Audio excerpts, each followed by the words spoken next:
엊그제 신원그룹 이 박성철 회장이 이제 징역 6년형을 받았다는 그런 뉴스를 봤습니다. 제목은 이제 개인 회생을 악용한 사기죄라고 하더라고요. 이 자세한 내막까지야 잘 모르지만 이 신원그룹이 IMF 때 아주 큰 위기를 맞았다고 그래요. 그래서 그룹이 워크아웃으로 들어가는데, 근데 이제 이 박성철 회장이 자기의 전 재산을 포기하는 것을 조건으로, 그리고 이제 자기는 경영 일선에서 손을 떼는 것을 조건으로 5,400억을 기업 채무를 탕감을 받았대요. 그래서 이제 워크아웃에 들어갔고 이제 살아나게 됐다는 거예요. 그런데 이제 박성철 회장이 사실은 자기의 전 재산을 포기하지는 않았다는 거죠. 숨겨둔 재산이 있었대요. 은닉했대요. 그래서 이제 신혼그룹이 워크아웃을 졸업할 때 그 은닉 재산을 가지고 이 페이퍼 컴퍼니라고, 뭐 그냥 하는 일은 없는데 그냥 유령 회사 같이 하나 세워놓고 그거를 통해 가지고 신원그룹의 주식을 사들였대요. 그래가지고 다시 한번 자기가 경영권을 회복하게 되었고 신원그룹의 회장으로 활동을 한다는 거예요. 그리고 이제 본인 개인적으로도 이 은닉 재산을 은폐하기 위해서 2007년에 개인 회생 제도를 신청을 했대요. 그래가지고 자기 재산 없다고 속이고 250억이나 되는 이 개인 채무도 탕감을 받았답니다. 이게 뭐 250억 하니까 우리 감이 안 오죠. 2,500만 원 그러면 아주 피부에 와닿는데 250억 그러면 감이 안 와요. 근데 엄청난 큰 돈이에요. 사실 이제 정직하게 살려고 애를 쓰지만 어려운 사람들을 살려내려고 이런 제도를 둔 건데, 이거를 이제 악용해가지고 이제 개인 채무를 탕감하는 데 썼다는 거예요. 그래가지고 이번 조사 때 들통나가지고 결국은 6년 선고를 받았어요. 근데 여러분이 박성철 회장 교회 장로님이십니다. 장로예요. 담배 술 일절 안 한답니다. 40년 동안 주일 예배 빠진 적이 없대요. 새벽 기도에도 심지어 빠지지 않는다고 하더라고요. 신원이라는 그 이름 아마 광고 때 아마 들어보셨을 거예요. 주일은 쉽니다. 이런 광고로 아마 유명했었잖아요. 믿을 신자의 으뜸 원자예요. 믿음 제일, 믿음 우선이라는 그런 신념을 가지고 기업을 경영해왔던 기업인이에요. 정말 깨끗하게 하려고 노력을 많이 했었다고 하더라고요. 뭐가 문제였을까? 처음부터 그랬을까? 처음부터 이 사람이 정말 처음부터 악한 사람이었고 아예 40년 전에 기업을 시작할 때부터 지금 그렇게 사기를 치려고 마음 먹은 사람이었을까? 아마 제 생각에는 처음부터는 그러지 않았을 것 같습니다. 근데 모르긴 몰라도 거기에 욕심이 들어간 거죠. 욕심이. 젊었을 때부터 피땀 흘려 일궈놓은 회사잖아요. 근데 그 회사가 워크아웃에 들어갔을 때 얼마나 속상하겠어요. 자기 자식과 분신과도 같은 존재일 텐데. 근데 그래도 지금 어쩔 수 없이 지금 회사가 망하게 됐으니까 다 내려놔야 되는데 내려놓지를 못하는 거예요. 그래서 거기에 이제 욕심이 들어간 거죠. 욕심. 야고보서 1장 14절 15절을 보면 오직 각 사람이 시험을 받는 것은 자기 욕심에 이끌려 미혹됨이니 욕심이 잉태한즉 죄를 낳고 죄가 장성한즉 사망에 이르느니라, 그렇게 이야기해요. 그래서 아마도 이 박성철 회장도 기업이 이제 부도에 직전에 갔을 때 다 내려놓아야 되는데 이거 어떻게 내가 키운 회사인데라고 하면서 아마 억울한 마음이 들었을지, 아까운 마음이 들고 욕심이 들어갔는지 그만 사회에 누를 끼치게 되고 결과론적으로는 지금 기독교에도 누를 끼치는 그런 일이 벌어지게 된 거죠. 이게 신원그룹만의 이야기겠습니까? 비단 박성철 회장 개인만의 그런 문제일까요? 저는 그렇게 생각하지 않습니다. 사실은 우리 모두가 안고 있는 그런 시험들이고 우리 모두가 안고 있는 문제들이죠. 사실 우리 어느 한 사람 빠지지 않고 이 시험 가운데 없는 사람이 없어요. 마귀는 끊임없이 우리를 유혹하고 끊임없이 우리를 시험한단 말입니다. 첫사람 아담과 하와 때부터 시험하기 시작한 이후로 우리의 인생은 그야말로 끊임없이 시험에 노출되어 있다. 그리고 우리는 각종 그 시험에 얼마나 많이 넘어지고 마는지, 이게 바로 우리들의 모습이다 하는 거죠. 오늘 말씀 보니까 예수님께서도 우리의 인생과 같이 그런 시험에 직면하셨음을 우리는 볼 수가 있습니다. 40일 동안 밤낮으로 금식하던 후에 마귀가 예수님께 나타나서 예수님을 시험하는 거예요. 어떻게 시험합니까? 먼저 3절 보니까 내가 만일 하나님의 아들이거든 명하여 이 돌들로 떡덩이가 되게 하라, 그렇게 시험해요. 오늘 마귀가 우리들에게 시험한 것처럼 예수님께 그렇게 똑같이 시험하는 거죠. 40일 동안 금식하셨으니까 얼마나 힘들고 또 얼마나 줄이셨겠어요.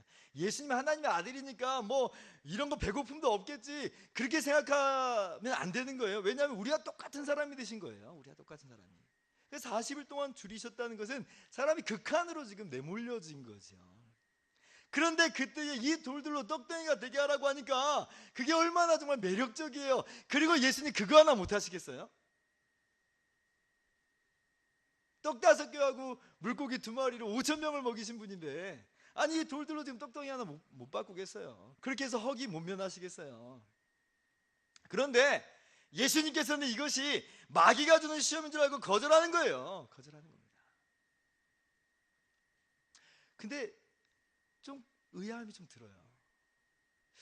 아니 돌들로 떡덩이가 되게 하는 게 뭐가 시험이지? 뭐가 시험이지?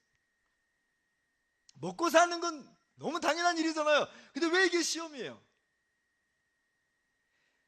여기서 우리는 마귀가 주는 간교한 메시지를 발견할 수 있어야 돼요. 도대체 마귀가 이 시험을 통해서 무엇을 지금 의도하는가? 무엇을 의도하는가? 이게 어떤 메시지냐면요, 내 능력으로 먹고 사는 문제를 해결하라 이 말이에요. 내 능력으로 먹고 사는 문제를 해결하라. 당신 힘이 있지 않소? 그 힘으로 당신 자신을 유지하시고 당신 자신을 지탱하시고 당신 자신을 이루어 가십시오. 이게 지금 마귀가 주는 메시지예요. 즉 내가 지금 누구를 힘입어 살아가느냐라고 할 때에 내 스스로 나를 의지하고 나를 힘입어서 살아가는 존재로, 하나님 없이 하나님을 의지하지 않고 내가 하나님이 되어서 살아가라는 그런 메시지인 거예요. 그래서 예수님께서 뭐라고 말씀하시냐면 4절에 이렇게 대답하시는 겁니다. 예수께서 대답하여 이르시되 기록되었으되 사람이 떡으로만 살 것이 아니요 하나님의 입으로부터 나오는 모든 말씀으로 살 것이니라. 이게 지금 신명기 8장 3절을 인용하신 거예요. 거기에 어떤 사건이 나오냐면, 어떤 사건을 이야기하고 있냐면, 하나님께서 출애굽한 그 이스라엘 백성에게 40년 동안 하루도 빠짐없이 매일 동안 주일 안식을 빼고 매일같이 만나를 내리셔서 먹이셨던 그 사건을 언급하고 있어요. 여러분, 왜 하나님께서 만나를 내리셨습니까? 왜 만나를 통해서 이스라엘을 먹이셨습니까? 하나님이 먹이시는 분이고 하나님이 공급하시는 분이고 하나님께서 살리시는 분임을 알게 하시려고 먹이셨다는 거예요. 그렇게 기록되어 있어요. 그것을 좀 더 극적으로 깨닫게 하시려고 만나를 내리신데 며칠치만 주세요? 하루치만 주시잖아요. 하루치만. 하나님 일주일치, 한 달치, 1년치 주실 수 있는 분이 하루치씩 주세요. 왜요? 하나님만 의지하면서 살려고, 우리의 생명은 하나님께만 달려있음을 깨닫게 하려고 만나를 매일매일 그렇게 주신 거예요. 우리의 생명을 지탱하는 분이 누굽니까? 우리 자신입니까? 하나님입니까? 하나님이에요. 하나님. 그런데 지금 마귀는 예수님께 그렇게 시험하고 있는 거예요. 당신이 당신의 인생을 책임지라. 그렇게 할 수 있지 않느냐? 그런 능력이 있지 않느냐? 당신이 하나님이 되라는 거예요. 그렇기 때문에 이 떡의 유혹은 비단 떡을 얻기 위해서 비리와 부정부패를 일으키는 것만을 의미하는 게 아니에요. 그것도 떡의 유혹이죠. 그런데 더 깊게 들여다보면 이 떡의 시험은 뭐냐면 하나님 없이 자기를 의지하면서 살도록 하는 것, 자기가 하나님이 되어서 자기 마음대로 자기 뜻대로 살아가도록 하는 것, 은혜를 힘입어 살면서도 은혜를 알지 못하고 감사치도 않고 마치 자기가 잘나서 살아가는 것처럼 생각하면서 살도록 하는 것, 이게 바로 다 떡의 시험이에요. 떡의 시험. 그렇게 마귀가 예수님을 유혹하고 시험합니다. 그리고 마귀가 또 6절에 보니까 이렇게 시험을 해요. 내가 만일 하나님의 아들이거든 뛰어내리라. 기록되었으되 그가 너를 위하여 그의 사자들을 명하시리니 그들이 손으로 너를 받들어 그들이 손으로 너를 받들어 발이 돌에 부딪히지 않게 하리로다 하였느니라 하고 시험을 해요. 이게 지금 무슨 말이냐면, 그래? 네가 하나님만 의지하겠다고? 네가 너의 힘이 아니라 하나님만 의지하겠다고? 그러면 잘 됐네. 뛰어내려. 하나님 믿는다니까, 하나님만 의지한다니까 뛰어내려. 그러면 하나님이 너를 보호하실 거야. 이렇게 지금 이야기하는 거예요. 시편 91편 11절 12절을 인용하면서까지 그 믿음으로 뛰어내리라는 거예요. 뛰어내리라. 어떤 목사님은 이 말씀을 해석하면서 쓸데없이 뛰어내리는 시험이다 이렇게 풀이를 하시더라고요. 쓸데없이 뛸 이유 하나도 없는데 뛰어내려. 왜 뛰어? 뛸 이유 하나도 없잖아요. 그런데 뛸 이유 없는데도 뛰어내리게끔 하는 그런 시험, 이것 맹목적으로 무모하게 믿습니다 하면서 나아가는 행위, 이것을 의미한다 이렇게 말씀하시는 그런 해석을 제가 들어본 적이 있어요. 맞아요. 그런데 여기에도 사실 그것보다 더 깊은 노림수가 있어요. 마귀가 진짜 이 말을 통해서 시험하고자 하는 그건 뭐냐면, 그런 응답을 가지고, 그런 역사를 가지고 하나님이 나를 사랑하시는가를 시험하는 것, 그것이 바로 마귀가 하는 그러한 이 시험의 핵심에 자리 잡고 있는 거죠. 진짜 마귀의 시험은 뭔가 뛰어내리고 안 뛰어내리고의 문제를 넘어서 있다는 얘기예요. 그것이 마치 하나님이 나를 사랑하는 시금석이 되는가? 다시 말하면 하나님이 응답하시고 역사하시면 하나님은 정말 살아계시고 나를 사랑하시는 분이다. 그러면 하나님 역사하시지 않고 응답이 없으면 하나님이 나를 사랑하시지 않는 겁니까? 마치 그런 식으로 신앙생활을 이루게 그렇게 몰고 가는 거예요. 몰고 가는 거예요. 쉽게 말하면 그런 거예요. 예를 들어보면 제가 주님을 의지하면서 교회를 개척을 했어요. 무모하죠. 오늘날 같은 시대에 교회 개척한다 그러면 다 안타까워 하더라고요. 왜 그런지 모르겠어요. 무모한 것처럼 보이나 봐요. 뛰어내리는 것처럼 보이나 봐요. 예, 그럴 수 있어요. 정말 교회 개척하는데 우리가 알잖아요. 하나님만 의지할 수밖에 없는 것을 우리 너무나 잘 알고 있어요. 자, 근데 그렇게 해서 열심히 전도하고 기도하는데 이렇게 생각한다고 해봅시다.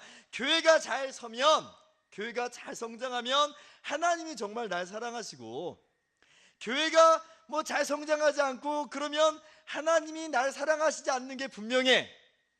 어떠세요? 이게 바로 마귀가 노리는 노림수인 거예요. 우리가 에이 나는 안 그래 그러시는 것처럼 보이지만 아니에요. 우리 삶을 한번 들여다보세요. 열심히 기도했어요. 간구했어요. 부르짖었어요. 때때로 하나님께서 응답도 하시는데 응답을 안 하셨어요. 그럼 그때 어떤 마음이 들어요? 하나님 나 사랑하시는 건 맞아? 정말 하나님 계신 건 맞아? 이런 마음 들지 않아요? 심지어는 나는 그것 때문에 가슴 아파하고 힘들어하고 있는데 저 사람은 아무도 문제없이 살아가는, 심지어 예수님 안 믿는 사람 주일 예배도 막 잘 빠지고 신앙생활도 엉망진창으로 하는데 성공 가도를 달리고 있는 그 사람을 보면 어떤 마음이 들어요? 하나님 왜 저 사람만 사랑하셔? 이런 마음이 들잖아요. 신앙의 중심에 뭐가 지금 자리 잡기 시작했냐면 하나님이 지금 응답을 하시느냐 안 하시느냐가 중심에 들어와 버린 거예요. 그것으로 하나님이 나를 사랑하시는가 사랑하지 않는가를 판단해 버리고 있는 거예요. 그렇게 해서 하나님이 계신가 안 계신가 그렇게 시험하고 있는 거예요. 마귀가 시험하고 있는 게 바로 그거예요. 엉뚱한 것으로 하나님의 사랑을 확인하려고 하고 엉뚱한 것으로 하나님의 계심을, 하나님께서 살아계심을 판단하려고 하는 거죠. 여러분, 하나님께 은혜 받았다는 기준이 뭡니까? 하나님께 사랑받았다는 그런 기준이 뭔가요? 기도의 응답입니까? 역사를 체험합니까? 아니에요. 그게 마귀의 노림수예요. 시편 73편에 보면 아삽의 시라고 나오는데요, 한 경건한 사람이 시험에 빠져가지고 거의 넘어질 뻔한 일이 기록되어 있어요. 왜 넘어질 뻔하냐면 아기는 승승장구하고 고통 없이 잘 사는데 하나님 믿고 하나님 의지한다는 사람들은 그렇게 안 보인다는 거예요. 우리의 삶을 돌아보면 그렇게 부조리하게 보이는 모습들이 너무나 많아요. 예전에 섬겼던 교회 목사님께 제가 인사를 간 적이 있어요. 아주 큰 교회는 아닌데 몇백 명 되는 그런 좀 중견 교회예요. 근데 목사님이 은퇴가 가까워오신 나이시거든요. 사람들이 이제 목사님께 묻는데요. 아유, 어떻게 이렇게 목회를 잘하셨습니까? 그러니까 이 목사님 뭐라고 대답하시겠어요? 하나님의 은혜예요, 그러죠. 아니, 당연하죠. 하나님의 은혜예요. 그런데 그분이 하시는 말씀, 이제 그 말을 못 하겠대요. 왜냐하면 하나님의 은혜라고 했더니 다른 목사님들이 시험에 든다는 거예요. 어렵게 교회 목회를 하시는 분들이 그러면 어떤 생각을 지금 하냐면, 그럼 나는 은혜를 못 받았는가? 하나님 나를 사랑하시지 않는가? 뭐 직접 표현은 그렇게 안 하지만 뭐 그런 식으로 생각을 한다는 거예요. 그래서 이 목사님이 다른 사람 시험 들까 봐 그 말을 이제 못 하겠고 뭐라고 대답한다고 그러냐면, 위치가 좋았어요. 교회 위치가 좋았어요. 그래서 성장했어요. 라고 말씀하신다는 웃지 못할 그런 이야기를 제가 들었어요. 이게 뭐예요? 하나님 다 시험하는 그런 모습들을 우리가 갖고 있다는 거예요. 교회가 성장하면, 자식이 대학 잘 가면, 좋은 직장 들어가면, 성공 가도로 달리면 그게 하나님 나 사랑하시는 겁니까? 그게 진짜 하나님 계시는 겁니까? 우리 그렇게 신앙생활한 사람들입니까? 아니에요. 그게 마귀의 시험이에요. 그래서 주님께서 말씀하시죠. 뭐라고 말씀하십니까? 한번 같이 읽어볼까요? 시작. 예수께서 이르시되 또 기록되었으되 주 너의 하나님을 시험하지 말라 하였느니라 하시니. 주 너의 하나님을 시험하지 말라. 이 말씀이 지금 출애굽기 17장 7절에 나오는 이 사건을 가지고 지금 이야기하시는 거예요. 물이 없어서 백성들이 하나님 막 원망했어요. 그런데 그 말씀을 가지고 어떻게 지금 이 성경이 이야기하고 있냐면, 하나님이 우리 중에 계신가 안 계신가 시험했다 그래요. 아마 그랬던 것 같아요. 물을 주시면 하나님이 계시는 거고, 물을 안 주시면 하나님 안 계신 거고, 아마 그렇게 생각을 했다는 거예요. 그렇게 하나님이 계심과 그렇게 하나님의 사랑을 확인하러 드렸다는 거예요. 그렇습니까? 아니에요. 하나님께서 이스라엘 백성을 애굽에서 구원해 내셨잖아요. 홍해를 가르시고 인도하여 내셨잖아요. 불기둥과 구름기둥으로 만나와 메추라기로 먹이고 입히시는데, 그런 걸로 지금 자꾸 하나님을 시험하려 든다. 우리는 어떤 사람들입니까? 하나님만을 의지한 사람들이죠. 또 우리는 어떤 사람들입니까? 이런 것으로 하나님을 시험하지 않는 사람들인 줄 믿습니다. 왜냐하면 우리는 이런 것들이 하나님의 사랑에 더 이상 시금석이요 증거가 될 수 없는 게, 우리는 십자가를 붙들고 살아가는 사람들이기 때문에 그래요. 로마서 5장 8절 말씀입니다. 우리가 아직 죄인 되었을 때에 그리스도께서 우리를 위하여 죽으심으로 하나님께서 우리에게 대한 자기의 사랑을 확증하셨느니라. 지금 당장은 우리의 기도대로 응답 안 되는 것일 수도 있고, 지금 당장은 우리의 상황과 형편이 펴지지 않은 것처럼 보이고 역사가 일어나지 않은 것처럼 보여도 우리는 변함없이 하나님이 나를 사랑하심을 믿습니다. 왜요? 십자가가 있잖아요. 하나님이 여전히 우리와 함께 하심을 믿어요. 십자가가 변함없는 하나님의 사랑의 분명한 증거가 되기 때문에 그래요. 이것 외에 다른 것으로 시금석을 삼으려고 하는 것은요, 중심을 삼으려고 하는 것은 다 마귀의 시험이에요. 마귀의 시험. 그 마귀의 시험을 이겨내신 저와 여러분 되길 바랍니다. 그리고 마귀가 마지막으로 예수님을 시험하죠. 천하 만국과 그 영광을 보여주면서 9절에 보니까 이르되 만일 내게 엎드려 경배하면 이 모든 것을 내게 주리라, 이렇게 유혹을 합니다. 이 모든 것을 내게 주리라. 이 시험에 의미하는 바가 뭡니까? 이것은 인생의 목표와 목적을 엉뚱한 데 세우도록 하는 시험이에요. 너의 인생의 목적과 목표를 어디에 둘 것인가? 천하만국과 그 영광을 내가 취하고 누리는 것이 인생의 목적과 목표인가? 그게 마귀의 시험, 그게 사단의 유혹이라는 거예요. 네가 원하는 게 뭐야? 천하만국이야? 영광이야? 내가 그렇게 해줄게. 단 나만 경배하면. 마귀에게 경배할 일이 없으니까 이거는 시험 축에도 안 들 거라고 생각을 하죠. 그러나 마귀가 자기의 실체를 드러내면서 나 마귀야, 내게 경배하면 다 줄게, 이렇게 접근하든가요? 그렇지 않아요. 마귀의 정체는 교묘하게 다 숨겨놓고 그러면서 얘기하는 거예요. 부추기는 거예요. 조금만 더 하면 부귀가 네 거야. 조금만 더 하면 명예가 네 거야. 조금만 더 하면 인기를 얻을 수 있어. 마귀가 드러나지 않아요. 그런데 조금씩 야금야금 인생의 목적과 목표를 그쪽으로 자꾸 몰아가는 거예요. 거기에 마귀가 드러나요? 우리가 마귀를 의식할 수 있나요? 그러지 않아요. 그런데 어느덧 우리가 우리의 삶을 돌아보면 지금 어디에 지금 빠져서 허우적거리고 있냐면 조금 더 천하만국과 그 영광을 얻으려고 지금 한 걸음 한 걸음 나아가고 있는 거예요. 교묘하죠? 아주 교묘해요. 현대인들이 그렇게 바쁘게 사는 것, 신앙생활을 왜 그렇게 등한시하는지 바로 그런 것들 때문에 그래요. 이 모든 게 조금만 더 하면 네 것이 될 수 있어 하면서 인생의 목적과 목표를 자꾸 세상으로, 천하 만국과 그 영광으로 지금 보게 하는 거죠. 혹시 우리도 모르게 인생의 목적과 방향이 성공과 명예와 권력과 세속적인 쾌락과 그 행복으로만 맞춰져 있다면 우리도 시험에 빠져 있는 겁니다. 그러나 주님께서 말씀하십니다. 10절 말씀이에요. 같이 한번 읽어봅시다. 시작.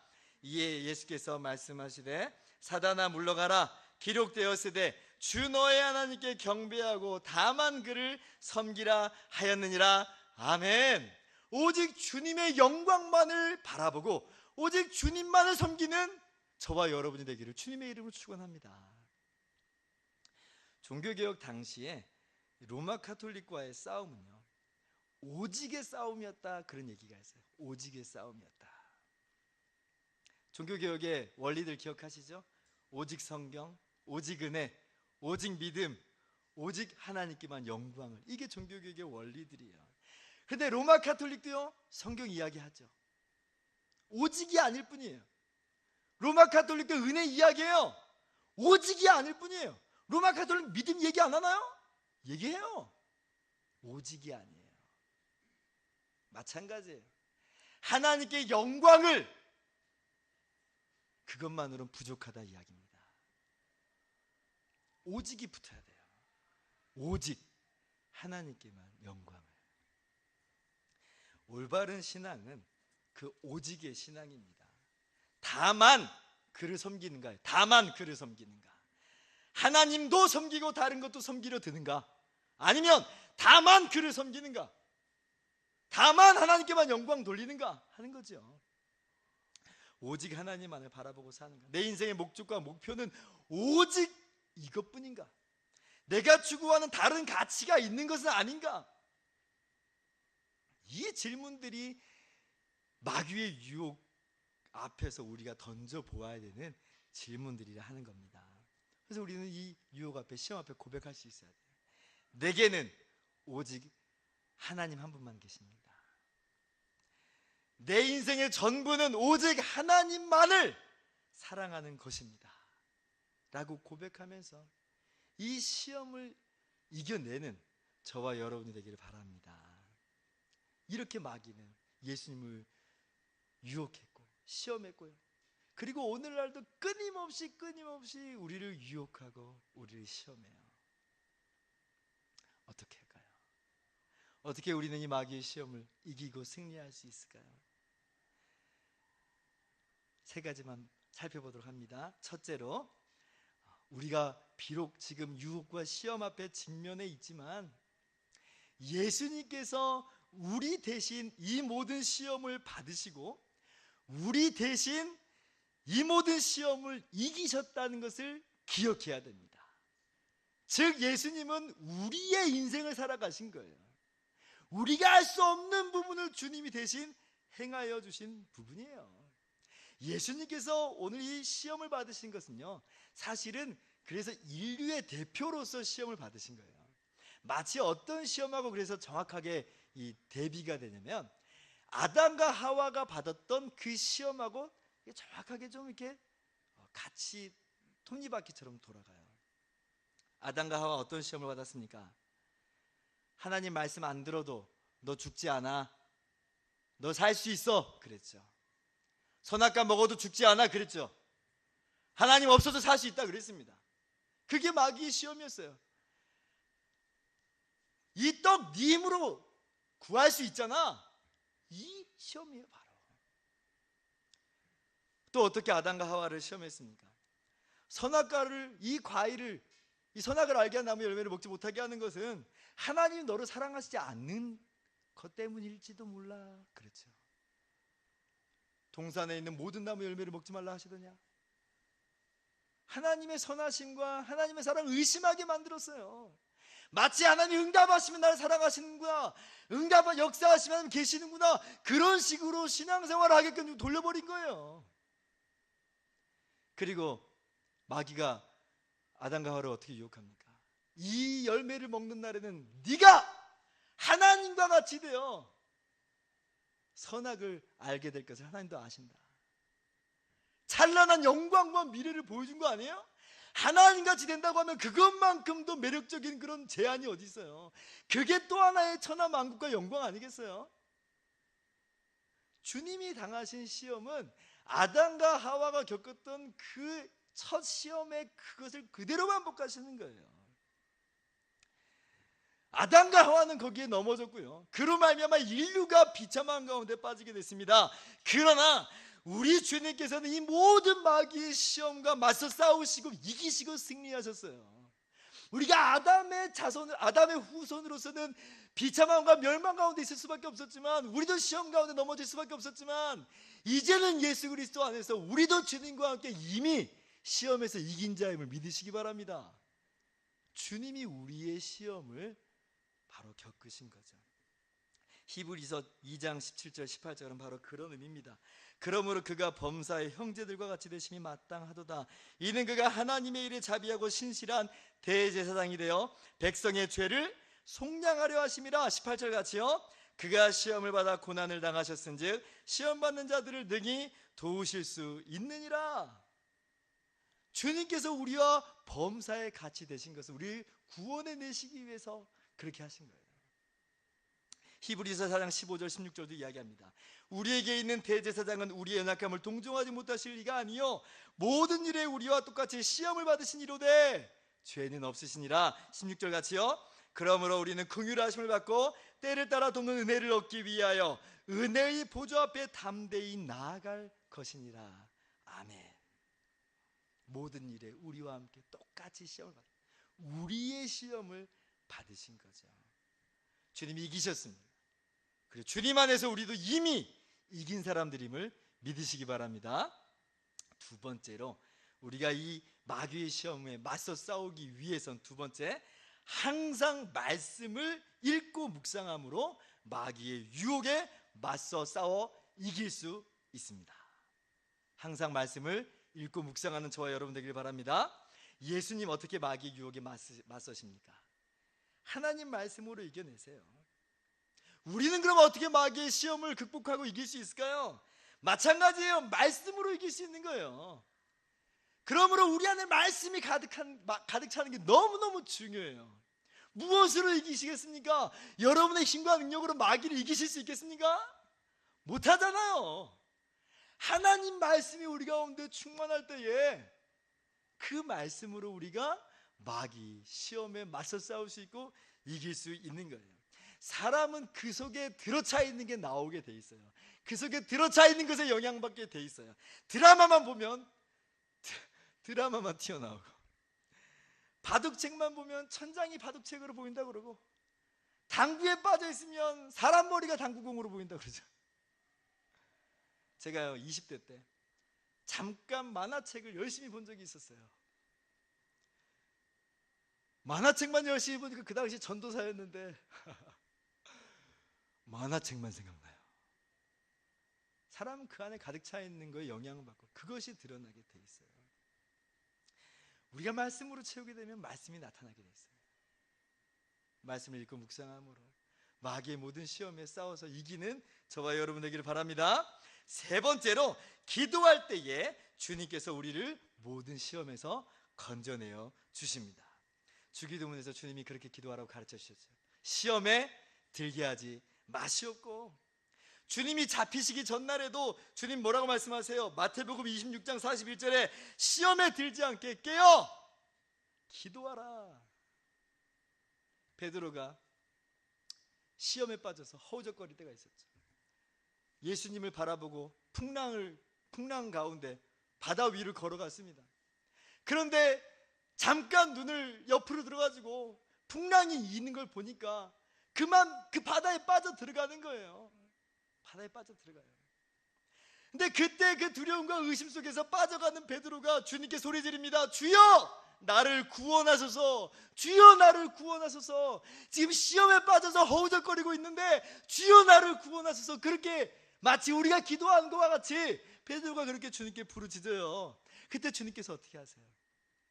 즉시 손을 내밀어 베드로를 붙잡아 주시죠. 시험 가운데 있을 때 누가 우리를 구원하고 누가 우리를 건져낼 수 있을까? 때때로 시험에 정말 넘어져서 허우적거리고 있을 때 어떻게 우리가 이것을 극복해낼 수 있을까? 주여 나를 불쌍히 여기소서. 주여 나를 구원해서 주님을 붙잡는 거예요. 주님께 나아가는 거예요. 그럴 때 주님께서 우리를 붙잡아 주세요. 그리고 시험 가운데서 다시 한번 건져내어 주시고 또 다시 한번 한 걸음 한 걸음 주님의 은혜 가운데 능력 가운데 걸어가게 하시는 거죠. 기도가 시험을 이기는 힘이 됨을 믿으시기 바랍니다. 말씀을 마치도록 하겠습니다. 이 땅에 사는 동안 우리는 정말 평생 시험 가운데 살아갑니다. 학창 시절에만 시험을 끝나는 게 아니고 우리 평생의 모든 시간들이 시험의 연속인 것처럼 보여요. 마귀는 우는 사자와 같이 삼킬자를 삼키려고 두루다니고 있습니다. 자기 힘을 의지하면서 살도록 유혹하고 하나님의 사랑을 의심하면서 살도록 유혹하고 하나님의 영광이 아니라 세상을 추구하면서 살도록 미혹합니다. 그래서 사망으로 사람들을 끌어내리는 거예요. 그러나 우리 주님께서 이 모든 시험을 이기시고 승리하셨습니다. 그리고 우리의 주가 되셨어요. 우리도 예수 그리스도 안에서 이긴 자들임을, 승리한 사람들임을 믿으시기 바라고요. 그리고 그렇기 때문에 항상 주의 말씀을 묵상함으로 우리도 이겨나가고 기도하면서 주의 도우심을 힘입어 한 걸음 한 걸음 나아가면서 마귀의 모든 시험에 맞서 싸우시는, 그러므로 승리를 누리시는 저와 여러분 모두가 되기를 주님의 이름으로 축원합니다. 기도하겠습니다.